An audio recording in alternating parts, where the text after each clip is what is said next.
had, the King Pharaoh was trying to kill all the Jews or something. Oh, okay, I got you. What I'm saying is, you wouldn't beat him on this. He's got more knowledge than you on this thing, Muhammad. Oh, okay, no. That's what I'm talking about. Okay, so now, he's pretty smart here. And when we did appoint for Moses 40 days and nights in the wilderness, and you chose the calf, and you'd gone astray and so on, that's, what episode is that in Exodus? That's the end of Exodus, that's the golden calf episode. And we pardoned you, and we gave Moses the Torah, the scripture of right and wrong, that he might lead you aright, and that's in the scrolls, leading right or leading astray. And when Moses said to you, "Oh people, you have wronged yourself by choosing the calf," you see, he knows it. But does he know it firsthand? Has he read it? Does he have it right next to it? Has he heard it? Has he studied it? Has he heard people read it? Has he heard people retelling it? Has he heard it over campfires and caravans? Or how has he gotten this knowledge? Let's put the angel aside for the moment. You know, I mean, all due respect, supernatural knowledge, I told you originally, we're not going to entertain in modern university in any religion. So let's just put that aside for the moment. We don't do it in Judaism, we don't do it in Christianity. We don't think Moses got the Torah on Mount Sinai. We think it reflects the law of the Davidic period. So, I mean, we treat all religions the same on this. Just some religious-minded people are more sensitive to these matters than others. And the more fundamentally minded you are, the more sensitive you are. We understand that. But let's say, forget supernatural things. We grant you that it's possible, but you have to deal with that in your religious institution, church, mosque, synagogue, wherever. In this classroom, we'll just deal with natural things, meaning not supernatural things. So, where did he get that knowledge from? What do you think? Is it direct reading? I'm not sure. Is it someone reading it to him? I think possibly.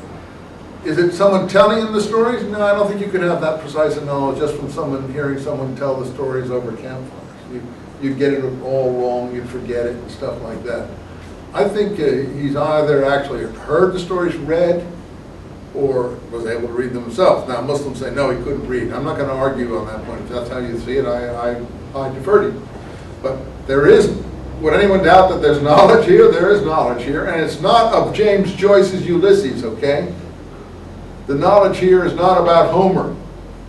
And it's not about, the peace pipe of the Sioux Indians. It's about the Hebrew Bible. And there's no knowledge of the Christian Bible, interestingly enough, except a fragment. But there's vast knowledge of the Hebrew Jewish Bible. Am I making that clear? I'm not trying to be a nationalist, but that's what's here. If you look for what about Christianity in here, you'll see Jesus' name, but that's about all. I mean, you won't find any of the episodes in the Gospels in here. Anything that you would recognize. You follow me? And if you do find something you recognize that you find somewhere in the Gospel, please show it to me aside from the John the Baptist material that is all garbled anyway. So there's some, you have to admit that he knows Jewish scripture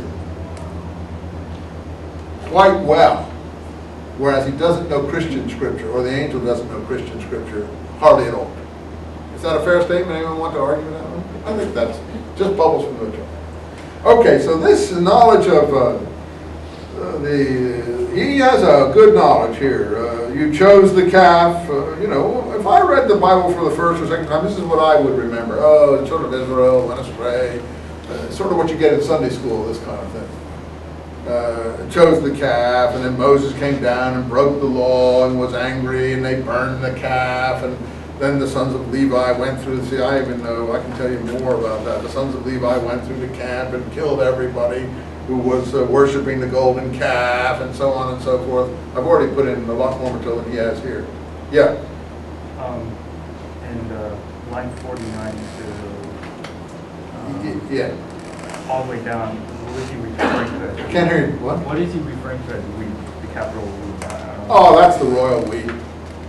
God, the angels, the way we did this, we did that, I sometimes say to you guys, we at this university did this for you, Royal people, deities were presented as speaking in that way in classical literature.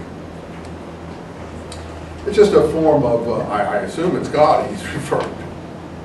And then he said, oh, Moses, what you believed, and lightning seized you. I don't know what that's about. And here's one. We're already, I think, in Numbers here. We moved on to Numbers. And as she was saying, Leviticus, Deuteronomy, and so on, the rest of the books of the Torah of Moses. Caused a white cloud to go overshadow you and sent manna and the quails. That's in the Exodus in the desert. What's the white cloud? There was a white cloud in the day and a pillar of fire at night, right? As they marched through the wilderness.